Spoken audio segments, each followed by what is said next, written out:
Om Agyana Timirandasya Gyananjana Shalakaya Chakshurun Militam Yena Tasmai Sri Guruve Namaha. Good evening, ladies and gentlemen. We are in My Eye Times, Makkal Aathangam. Once again, thank you so much for viewing, and for your information, today is a very, very auspicious day, special day after Pongal.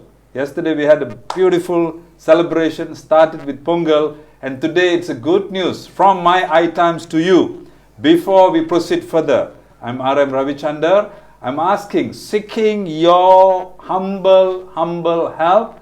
Kindly please, those who are watching today, I know you are waiting for this topic, Vastu versus Feng Shui.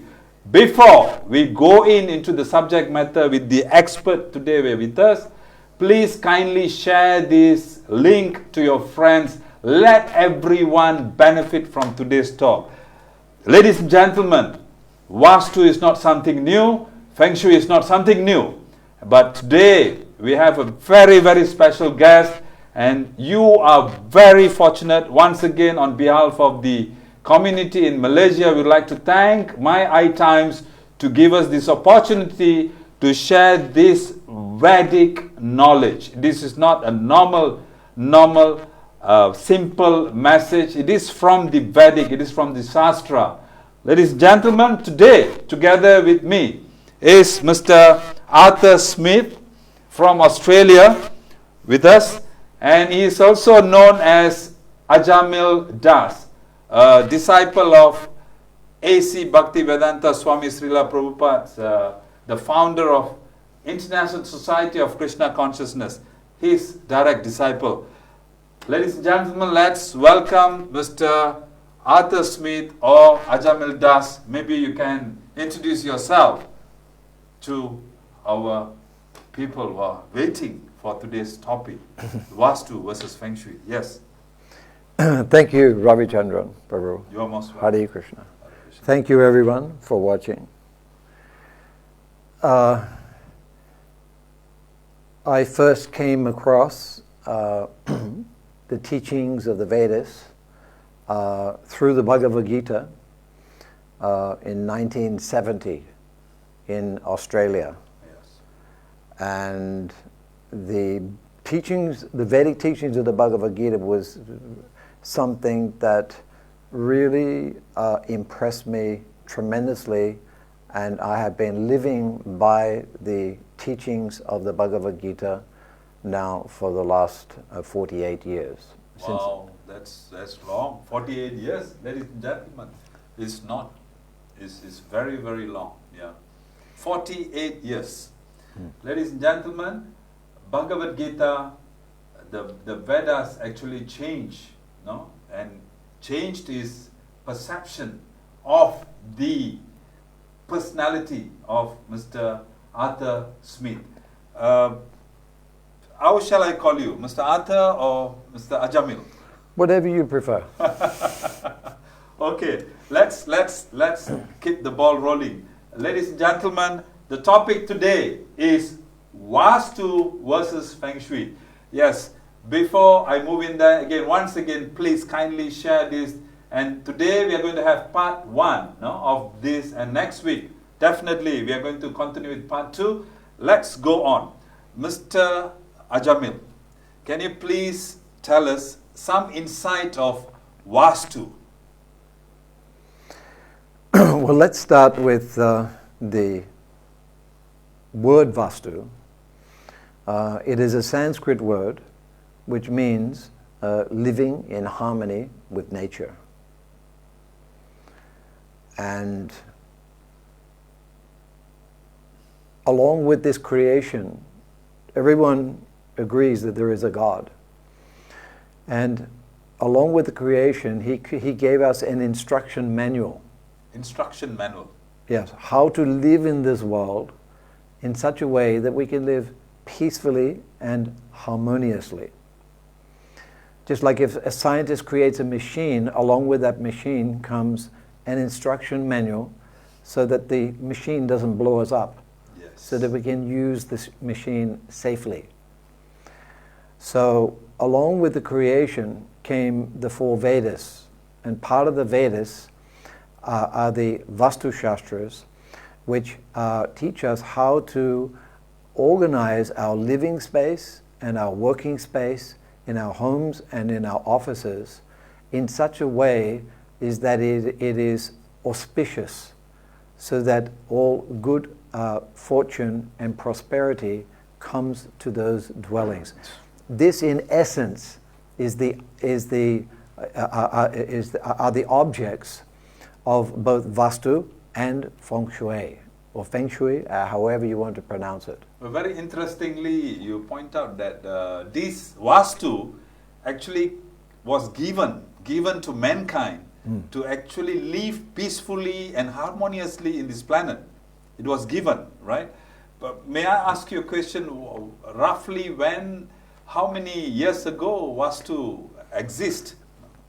That's a long, long time ago, going back to the time of the creation, going back to the beginning of the lifetime of Lord Brahma. The lifetime of Lord Brahma. Yeah. So it's essentially the beginning of the creation. And this particular creation that we're in now is half of the half of the lifetime of Lord Brahma. I see. And Lord Brahma's lifetime is 311 trillion and 40 billion years, so half of that, and that's how long the science of Vastu has been in existence. That's very, very long. Very, very long. Mr. Ajamil, coming back to the topic, Vastu versus Feng Shui. Probably maybe you can give some glimpse. What is the differences? But before moving there, ladies and gentlemen, Mr. Arthur or Mr. Ajamil is the designer of the first close to 100% Vastu compliance university in the world, Mayapur Vedic University. He is architect by profession, but I would like to say that he is a spiritual architect. Beautiful building, and it is the nearest, the most close to 100% Vastu compliance university in the world. So I just have to add one point there, that in terms of close to 100%, we have to adjust that figure. It's around about, say, 90%. 90?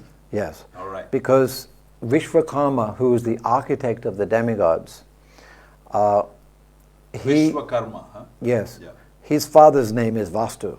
Ah. So Vishwakarma, who is the architect of the demigods, if he was on the earth planet today, in this Kali Yuga, it would be a tremendous feat for him to attain 100% Vastu compliancy because of the Kali Yuga. Kali Yuga. But the Vastu Shastras say that if the merit is more than the demerit, the merit will prevail. Yes. And if the demerit is more than the demerit will prevail. So what the Vastu Shastras tell us, that the building should be at least minimum 50% compliant. And in my research, I have learned that there are at least 155 major and minor Vastu Shastra rules and regulations which have to be implemented when designing a building so that the energy becomes auspicious. So if we go to the next slide, I can show you here how in this design there are the 8 directions going around. Yes. And these are the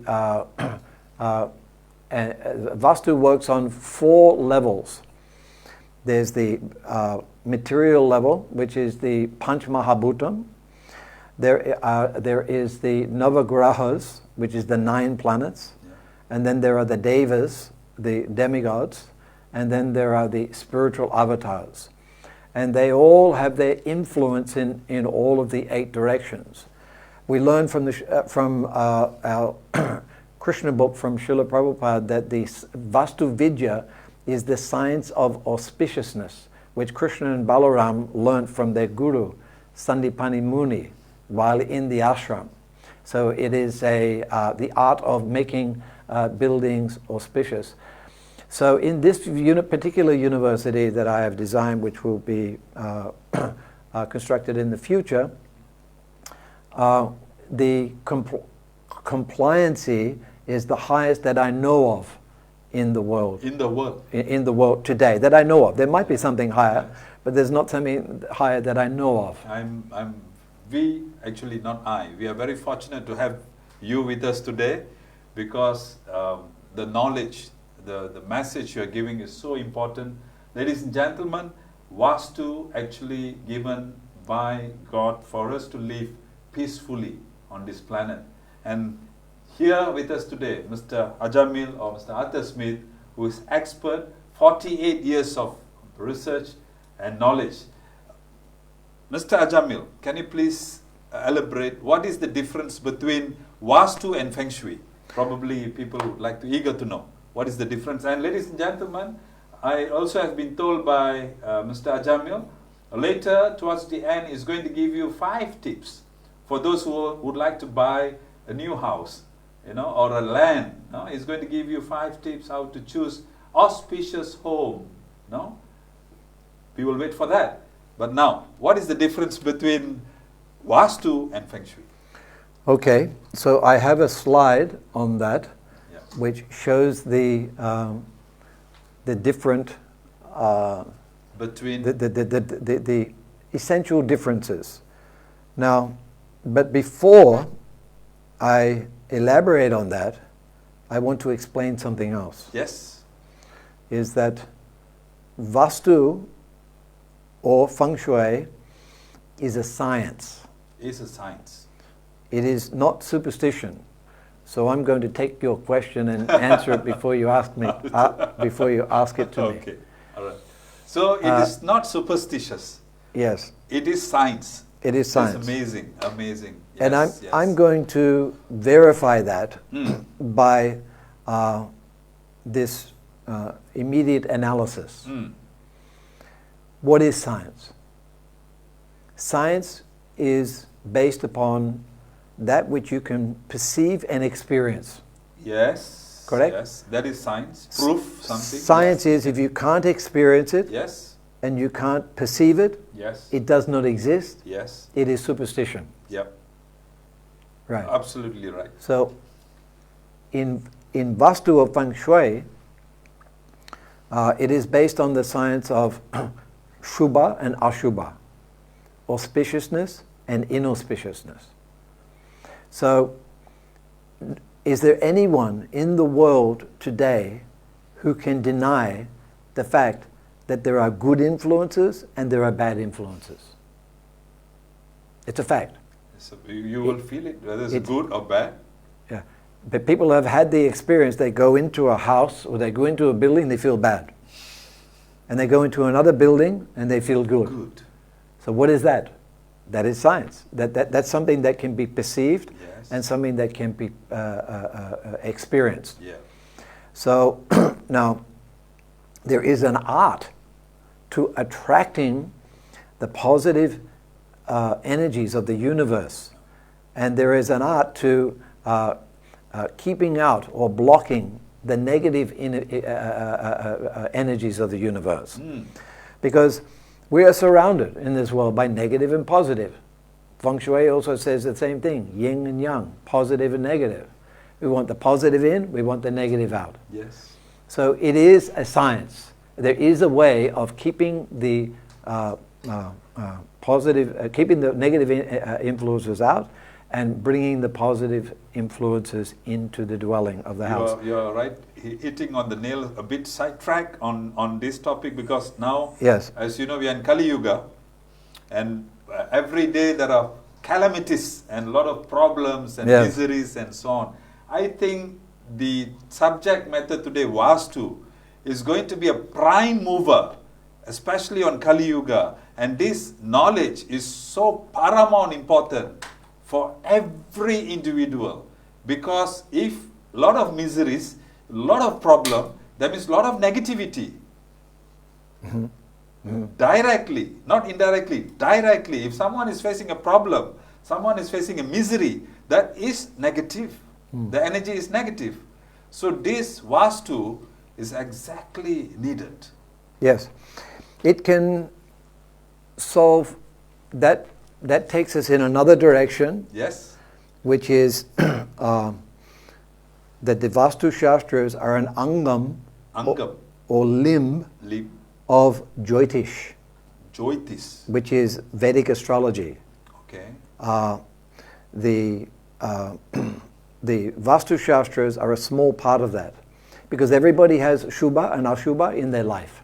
Everybody has. Some people have everything auspicious and very little inauspicious. Other people have everything inauspicious and very, very little auspiciousness. Why?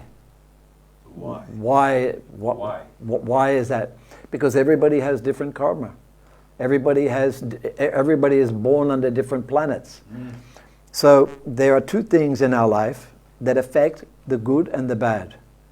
One is your horoscope, and number two is your Vastu. So which is the greater? Which is the more powerful influence? It is your horoscope. It is not your Vastu. Vastu is maybe a small percentage, 10-20%. The biggest influence, but that's another topic. We could carry on to that in part 2. All right, right. Interesting, very interesting. How to bring auspiciousness into your life. Yeah. So I want to make that point clear, is that Vastu is a science, and also that Vastu is a very small part of Jyotish, of Vedic astrology. And Vastu, by having good Vastu, if you've got bad karma and you've got good Vastu, your bad karma will become a little bit less.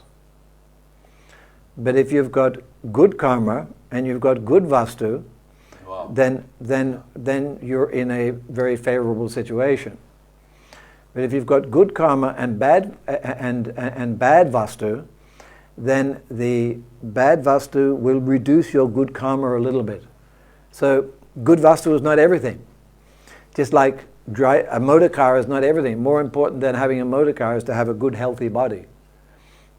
So having established those 2 points, I think we'll move on now to answer your question as to what is the difference, between Vastu and Feng Shui. Now, Vastu is actually the origin of Feng Shui. The history, in essence, is that around about 2,500 years ago, when Buddhism was driven out of India, it went to many Asiatic countries around India. It went to Sri Lanka. It went to Afghanistan. It went to China, and so on. Shankaracharya was very powerful, and he drove Buddhism out of India. And along with Buddhism, also the Buddhist monks, they carried Vastu Shastra with them. I see. And this is how the Vastu Shastras ended up in China. And when the Vastu Shastras went to China, they consequently named the Vastu Shastras as Feng Shui.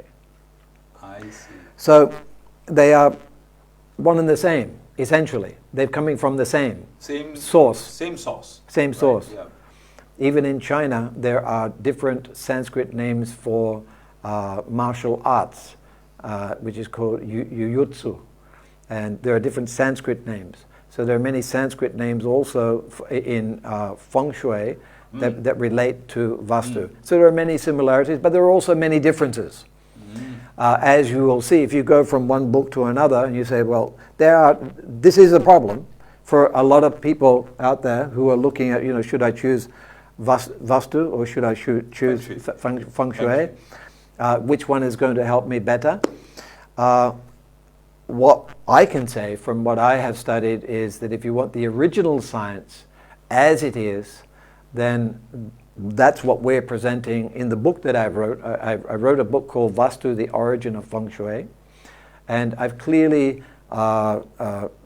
presented the science in that way, so it's as it is, so that you get it exactly as God had spoken. Just like if you have an instruction manual, If you get the original instruction manual, you're going to be getting it directly from the creator. Correct. But if you get the instruction manual that has come from somebody else who rewrote the instruction manual, you might not get the original. And it might not be as effective. Very, very interestingly, Mr. Ajamil, the first point you pointed out today, firstly, Vastu is science, and now we are in the differences between Vastu and Feng Shui. The first point Mr. Arthur or Mr. Ajamil said is Feng Shui actually originated from Vastu. That's the first point. Yes. Let's move on. Any other differences? That's the history. It's a verifiable history. Verifiable. And history. and it's not the contention of that history is very minimal. Right. Because it's largely it is very very much verifiable. So then we have to see, okay, what is the difference? Yeah. What are the differences Yes. now? How much has Yeah. Feng Shui changed from the original? One key difference is that Vastu Shastras is a God-centered science, because Ishan in the northeast is the ruler, is the direction that is ruled by Ishan, or God himself. The opposite direction is ruled by Putana and Nairuttha, which is the male and female personification of evil. And it's also ruled by the planet Rahu. So there you've got positive in the northeast, and you've got negative in the southwest, which is directly opposite, 180 degrees opposite. So God is the established in Vastu as the ruler of that northeast, and we'll more on that later. Is the northeast is the sacred direction of your living space. Northeast is the sacred, yeah? That's where you do. That's where you perform your puja and your prayers. Yes. It should not be polluted, but we'll come on to that later. So God is. Vastu is God-centered. Yeah. God is the center of the science of Vastu. Yes. Whereas in Feng Shui, they've taken him out of the equation. Now, why? I don't know. I see. That's just how it ladies is. and gentlemen, you are hearing from the message from Mr. Ajamil, 48 years in the Vedic, 48 years experience in Feng Shui and Shastra. Let's hear from him further. Any other differences, Mr. Ajamil? Next level is that Vastu works on 4 levels, whereas Feng Shui works on 2. Yeah. We will elaborate more on that. All right. In later. Okay. Vastu covers more than 141 aspects of a building. Feng Shui covers substantially less. And Vastu reduces through its higher levels the root causes of all misfortune. You see, Vastu takes you in one direction, and then it takes you into a much deeper direction. And it takes you basically right back to the Creator who created the whole place that we live in. Wow. But that again is another topic. Mr. Ajamil, again, very interestingly you put it just now, Vastu and horoscope. You mentioned about the horoscope. Probably we can touch on the auspicious of it in next part. But again, I would like to get some glimpse of it. No? So you are telling karma, bad karma or good karma. Vastu can compensate that. If the person has bad karma, and if he really understands how Vastu works and he practices and he learns and he implements it in his life, so his bad karma can be reduced. Yes, if he follows the Vastu system that I have presented. As it is. Yes. We are talking about as it is. What are the, let's say the person has a very, very general specs where he has a number of good karma and a number of bad karma. No, he's facing life 50-50. Yeah. All right. Now he's going to practice as it is the Vastu. What will happen in his life? Well, that 50-50 will go to 60-40. Yes. You got the answer? So there is an impact, ladies and gentlemen, by implementing. It's not what you know, it is what you practice. This is what Mr. Ajamil, the speaker today, is talking about. Ladies and gentlemen, those who are watching today, kindly please share this link to your friends. Let people know that they can make a difference in his life. It can be 1% or 2% or 3%, ladies and gentlemen. That 1%, the little bit changes in their life will give a greatest impact in their journey. Ladies and gentlemen, let's continue Vastu versus Feng Shui. Again, yes, Mr. Arthur. I want to add one point there, which Yes. I think the audience will be very much interested to know, which is the element of good karma and bad karma. Yes. That's a very interesting. It's a very big topic. It's one of the key topics of the Bhagavad Gita, which we're going to say more about later. But just to verify that good karma and bad karma can have their symptoms. Have the symptoms. Symptoms. So what are the symptoms of somebody who has good karma? What are the symptoms of somebody who has bad karma? Bad karma.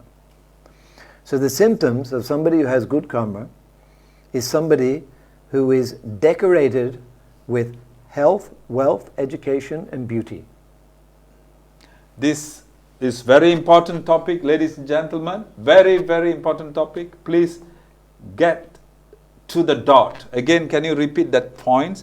Those who are with good karma. The symptoms. The symptoms of good of karma. good karma. Yes.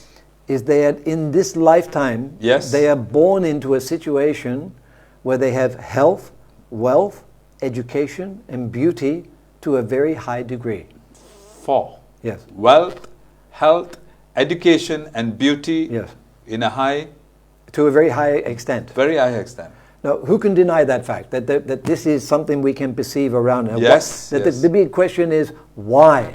Why? Why that person has all those things? Why? Now, another person, the symptoms of bad karma, no health, no wealth, no education, and no beauty. Why? Why? Because this is the symptoms of bad karma. Symptoms of bad karma. What goes around comes around. The laws of karma is something that we all have to deal with in this world. Yeah. And we have to be, and we need knowledge to navigate away from the bad karma and to navigate towards the good karma. Yes. And the science of Vastu is a beginning of that navigation away from the bad karma and towards accumulating good karma, because we all want good karma, right? Nobody wants bad karma. Nobody wants to be stripped of it. No health, no wealth, no education, no beauty. You see that in some parts of the world. People are stripped of all this. No health, no wealth, no education, no beauty. It's a very unfortunate life. So nobody wants that. So we teach, Vastu is the beginning of navigating our lives away from that in this lifetime and also in our next lifetime. And that's another topic. Wonderful. So, ladies and gentlemen, those who are hearing with good karma, actually what Mr. Ajamil said, it's all purely from the knowledge, the pure knowledge that if your good karma, the symptoms are you have wealth, you have health, as well as education and beauty to the very, very high degree. At the same time, the symptoms of bad karma is again, you don't have all these 4, and it is you are having a very, very minimum of it, or you don't have it. No, you don't have education, you don't have beauty, you don't have health, you don't have wealth. So this is the symptoms of good karma and bad karma. We will explore that further, probably in part 2. Let's come back to the topic today on Vastu and Feng Shui, Mr. Ajamil. How did you go into the subject of Vastu? What interests you actually to go into Vastu? That's a very there's a very interesting story behind that. Very interesting story, ladies and gentlemen. Let's hear. About 35 years ago, I was in the UK, And because I was studying Bhagavad Gita before that, and my wife said to me, we have to change the position of the stove in the kitchen. It's very bad feng shui. Your wife told that? Yes. Mm. So I said, well, where did you get that from? So she said, oh, my friend, she's studying Feng Shui. Mm. I said, really? Oh, Feng Shui, yes, I've heard of that. Mm. And I've heard that there is also Vastu. So I said, let me research into Vastu to find out if her recommendation is the same as the recommendation in the Vastu Shastras. Mm. So when I did my research, I found out that we didn't need to change the position of our stove in the kitchen. So I saved about nearly 2,000 pounds, because that's how much it would have costed. So immediately I saved some money by not making the wrong change. And this is also another problem that a lot of viewers will face, is that, you know, when looking for a consultant, that you want to get a consultant who's going to give you accurate advice. Yes. And you don't want inaccurate advice. Yes. You want the advice on Vastu Yes. that has come from the Creator himself. Yes. That's why we say Vastu as it is. Yeah. So that's how I came in contact with the topic of Vastu. So since then, I took such an interest in it that I started teaching it. I set up a Vastu Veda Academy in the UK. I joined up with another devotee from Germany, a physicist, and together we put together the book Vastu, The Origin of Feng Shui. I have about 100 Vastu students around the world. That's amazing. We've done Vastu seminar training seminars. If someone wants to become a Vastu consultant, there are things to do and things not to do. And I have to mention this, that if you are going to select somebody to do a Vastu consultation or a Feng Shui consultation for your home or for your office, it is very, very important that the consultant you choose is of saintly character. Saintly character. Mark this point, ladies and gentlemen. If you want to select someone to advise you on Vastu or Feng Shui, our master here, Ajamil Master, says that the person must have saintly character. Saintly, yes. This is written very clearly in the Vastu Shastras, that if somebody calls a consultant to their home or office who is not of saintly qualities, he will bring ruination and misfortune to that person's life. That's not good. That's not good. Yes, so that's why I'm mentioning. That's not good. So, message is very clear. Ladies and gentlemen, kindly please be very cautious to whom you should consult. And I believe Mr. David Anand, the owner of My Eye Times, might give you the email address or the contact of Mr. Ajamil. If you have any question, probably you can put the question forward to Mr. Ajamil so he can guide you, because this is very, very important. It is not just Vastu, the knowledge alone, ladies and gentlemen, but also he made it very clear, the person who is practicing it, the person who is advising you, the person who already got this knowledge, that person whom you consult with must have one very, very important quality, that is saintly character. Ladies and gentlemen, please mark this very, very important point. As any further? So now I'm going to elaborate, because many people, they think that growing a beard makes them saintly. Growing beard? Yeah. Made you saintly.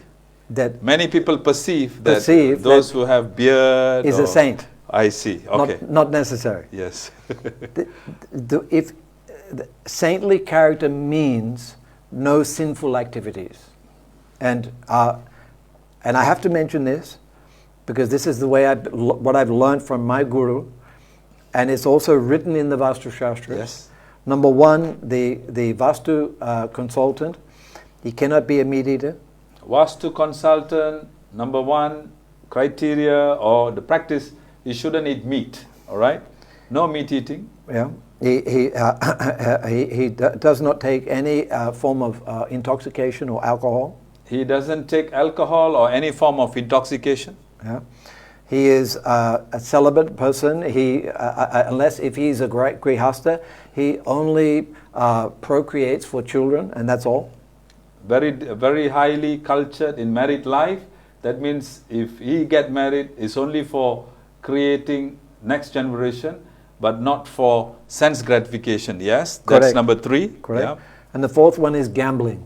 Fourth one, the saintly character. What Mr. Ajamil is explaining is the saintly character need to be the quality need to be held by the person who's advising you on Vastu.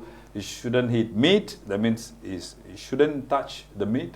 You shouldn't have any intoxication habit or alcohol.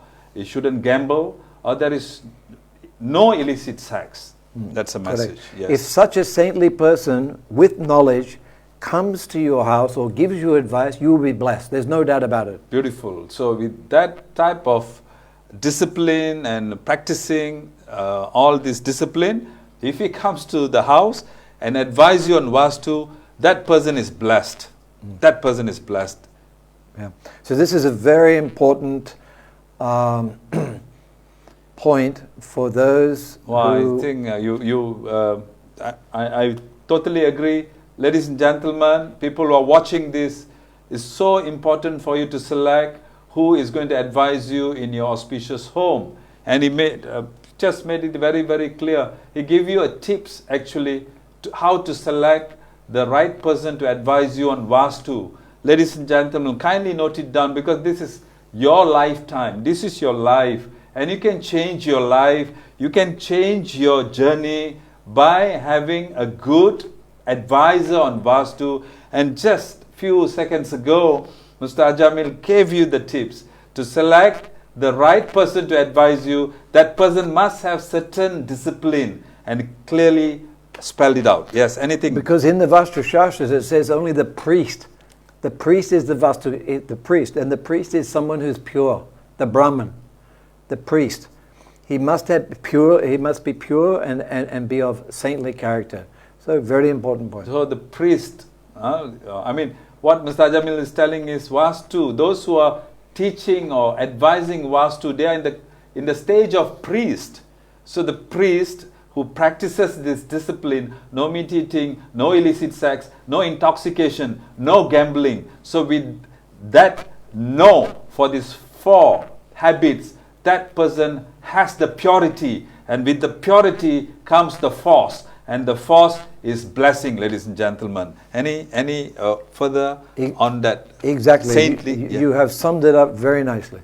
Thank you. Thank you so much. Ladies and gentlemen, we are at the topic of Vastu versus Feng Shui, and we came to know today Feng Shui came from Vastu, and it is originated from Vastu, and Vastu is for us to live, to practice and live happily in this world. And ladies and gentlemen, together with us today is Mr. Ajamil or Mr. Arthur Smith from Australia. One more question, too. Many will be wondering, youngsters just graduated from university, getting married, and many of them staying with parents. Now they want to purchase their own property. They want to move into their own property, and now they have salary and they want to move out. So what is your advice to have auspicious home, Mr. Ajamil? What are the tips you can give to the young couple, or those person already living in that house and feel a lot of problems still coming, one after another? And you get one point just now, how to choose your Vastu consultant or what. You already got that. You know how to check. You know what are the criteria. Fantastic. But youngsters who wants to buy the house, or somebody who have a dream. You're already earning good in business. You're doing very well in business. You want to move, you want to buy a better property or a land. Anybody who wants to go for a land or a property, whether you're a young man or you want to do it for your grandchildren in the future. Let's hear from the expert, Mr. Ajamil. What are the tips you can give today to the people who are viewing Vastu versus Feng Shui? I'm going to mention 5 points. Five tips? 5. 5 tips, ladies and gentlemen. There are 155 major and minor rules, but I'm not going to mention all those. I'm just going to mention 5 major key points. 5 major key points, ladies and gentlemen. Take a pen, take a notebook, write it down. Number 1 is the northeast, as we mentioned earlier. Northeast, all right? Is the direction of Ishan, or Lord Vishnu. It is the sacred direction. It is the holy direction. And the tradition is that that area in your land and also in your building should be reserved for puja. For prayer. For prayer. Yes. For worship. It should not be used as a toilet. And if the toilet is there, reject it. If the toilet or the sewage is on the northeast of the land or in the building, reject it immediately. Reject means what, Mr. Means go to another property, look for another property. Reject that property. Don't select that property. I see. Advisable if northeast. Yes. Northeast supposed to be the area of worship, prayer. But in your property which you are going to buy, if based on Vastu, if in that northeast, if there is a toilet, advisable by Master Ajamil, go for another property, don't purchase that. That is tip number 1. Yes. Next. Mr. Ajamil. The second consideration, the second point, is the southwest. Opposite northeast is the southwest. Southwest. The ruler of the southwest is Nairutva and Putana, the male and female personification of evil. And the ruling planet of that direction is the planet Rahu, who is the most inauspicious of all the planets. So if the land or the building has an entrance in the southwest, then you should reject that property. Wow. Hi. So somebody, those who are watching, maybe you are having a headache. Probably the property you are staying now probably have this. Don't worry. We have a solution. We have this. Yeah. See, before I tell, Mr. Ajamil says there is a solution. So this is the second tips. Make sure that the entrance is not in southwest. No? Yes. We can proceed. Right. So that's 2. Number 3 is the Agni Kona. Agni Kona. Tips number 3. Agni Kona. Which is the southeast. And the southeast is reserved for the kitchen. And within the kitchen, one should be facing east while cooking. If that arrangement is there, it's very auspicious. But if in the southeast there is a lot of water on the land, or there is a lot of water, too much water in the southeast corner, Agni and water do not get along together, so it will create a lot of clashing of energies between those two. Agni and water. Yes, between fire and water. Yes. So those two energies will clash. When fire and water come together, they try to extinguish each other. So if a property on the land has a big pool of water in the southeast, or it has a bathroom in the southeast, or some water container in the southeast, you should also reject that property. That's tips number 3. Let's move on to tips number 4. Number 4 is the Brahmastan. Brahmastan is the navel or the middle area of the house. That is, the middle area of the house is called Brahmastan. Yes. Yeah. That area is reserved for Lord Brahma. And that is the stomach of the house. It is the stomach. So that area should be clear. There should not be any big columns or any walls. Definitely no water, and definitely no toilet, and definitely not a kitchen there. It should be empty, and it's also an auspicious place to have worship of Tulsi or even worship of a temple.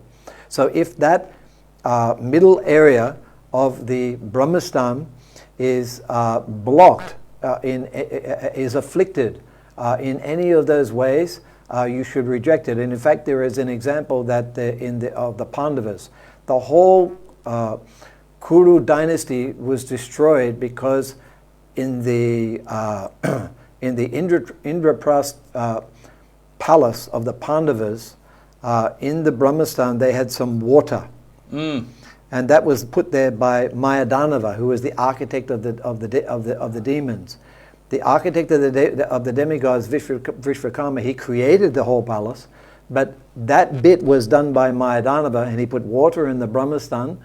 And that water in the Brahmastan, when Duryodhana walked into that water, because of the illusory mysticism that was created by Mayadanava to make water look like land and land look like water, the anger that came out of Duryodhana because of that incident, because of the water in the Brahmastan, led to the entire destruction of the Kuru dynasty. So the effect of having water in the Brahmastan is ruination.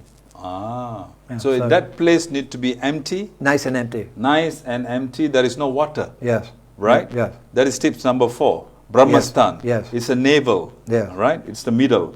Good. Let's move on to number 5. Number 5 is the alignment with the 4 cardinal directions. Alignment. Now, there's north, south, east, and west. So generally buildings are more or less square shaped. So if it's out of alignment, everything else is upset. All of the other energies in the house are all unbalanced. But if it's all in alignment, then everything becomes much more balanced. Yes. So if somebody wants more explanation on that, we do have courses where we explain in detail what alignment is, what non-alignment is, and the different degrees of alignment, and what you can do about correcting a house that's not in alignment. There's a good out of alignment, there's a bad out of alignment, and so on. Ladies and gentlemen, for every problem there is a solution. That is what the message from Master Ajamil, and he's telling that even if there is you already moved into the property and you already purchased, you already put in the money, you're already living there, don't worry. Okay, please post the question. And I believe, and we, especially those who are listening to this, if there is any program conducted by Master Ajamil in Kuala Lumpur, in Malaysia, we will notify through My iTimes. Please kindly be in touch with My iTimes, because these are the fundamentals, ladies and gentlemen. If this knowledge should be given very, very early stage of your life, I believe even 1% of your problem reduced, it is going to give a big impact in your life. What about 20% then? No, it's so much huge potential on this message. Ladies and gentlemen, you are watching Mr. Arthur Smith or Ajamil Das, who are with us in the studio in My iTimes. We are live. We are talking about Vastu. We are talking about knowledge, and this knowledge comes from the Creator, and this is given to us for us to make our life peaceful, to make our life very harmony. And it has been given to us for long time ago. And now we are with a person who is living with it, practicing it, and was in the research for 48 years. And the university in Mayapur is the manifestation of the years of experience, and there's going to be the first university in the world who, based on what Mr. Ajamil says, going to have 90%, at least 90% Vastu compliance university. There you are. You're watching this. It's amazing. How did you get inspiration, Mr. Ajamil? This is so beautiful. I was in Mayapur, and His Grace Hari Sori Prabhu asked me, the devotees in charge of the project asked me to come up with a design. I said, I will do the design, but it's got to be a world-class design. Otherwise, I don't want to do it if it's something not. And they said, that's why we've come to you. World-class design? Yeah, world-class. This is a world-class university. All the amazing. Not only the Vastu compliancy, but all the other features in it. There's environmentally friendly features and so on. It has been approved and... no, it's still in the planning stages. Planning stages. Yeah. So the whole architect... But the land is there. The land is there. I see. So one more question before we come to the wrapping up of the session today. Again, when looking at it, I believe this is going to be the state of art of Vastu University. Design. I'm talking about the design, the base, yes, the construction, yes, from the planet's view. Yeah. Yeah, it will be the highest that I know of in the world today, and that's looking at it from at least 100 examining it with the 155 major and minor Vastu Shastra rules that apply to buildings. Amazing. Once again, we would like to really bring the attention back to, ladies and gentlemen, this university which you are looking at is the architect crafted by Mr. Ajamil Das or Mr. Arthur Smith, who are with us, and we are very fortunate today. Once again, thank you to My Eye Times, bringing you the best message, bringing you the best knowledge to you, to the house. Thank you so much for watching. Kindly don't forget to pass this message to your friends. Something good must be shared fast. Something good must be shared to everyone, because good will change, good will prevail, and good will protect. Ladies and gentlemen, we are coming to the end of the show today, live from My Eye Time studio. Together with me is Mr. Ajamil Das. Can you take 2-3 minutes to wrap up today's session and your message to the people who are eagerly watching you? Mr. Ajamil. My message to everyone is the message that my Guru has given to me, is just try to make your life auspicious by following saintly principles. Vastu is a saintly science, but there's more to it than that, and we will explain that in the next episode. Next week, yeah. I will also, in Mayapur, I am doing a 64 apartment residential development, which also has a very high level of Vastu compliancy for a residential building. Right. But the Mayapur University is higher. So we can elaborate on that next week. So please stay in touch because we've got a lot more to offer. And then I think the future is also to elaborate more on the very exciting explanation of the Bhagavad Gita. Yeah. The Bhagavad Gita is the foundation of everyone's life. Everyone has a philosophy. Yes. Some people say, well, I don't need a philosophy. So their philosophy is not to have a philosophy. But that is philosophy. That is not philosophy. Philosophy. Rightly. Yeah. Yes. So, ladies and gentlemen, that is the wrap up by Mr. Ajamil Das, the disciple of A.C. Bhakti Vedanta Swami Srila Prabhupada, the founder of Hare Krishna movement in the world, and we are very fortunate to have him in My Eye Times today. And My Eye Times today are very, very fortunate to have you today with us, because the message is important, the knowledge is important, and it comes from the Creator Himself. And the fundamental, the base is Bhagavad Gita. Once again, from My Eye Times, I, R.M. Ravichandar, would like to thank all of you who are watching this. And let me say this before we end the show today. Next week, before our Mr. Ajamil fly down to Mayapur, he has generously agreed to come again next week. Next week, on the same day, on Wednesday, he's going to meet you again on part 2, Vastu versus Feng Shui. Ladies and gentlemen, something good needs to be shared. Before we end, let me conclude with this message, also from the Master. One beautiful fragrance flower in the jungle. When the wind blows, the fragrance will go as far as possible, and the fragrance will give soothing environment in the forest. One flower, one flower. That means if one good soul or one saintly character created in your family, because of the knowledge you get, your family will have that fragrance forever because of that one son or one daughter or one kid. If one dry leaf, if it burns, that one dry leaf will burn the entire forest, ladies and gentlemen.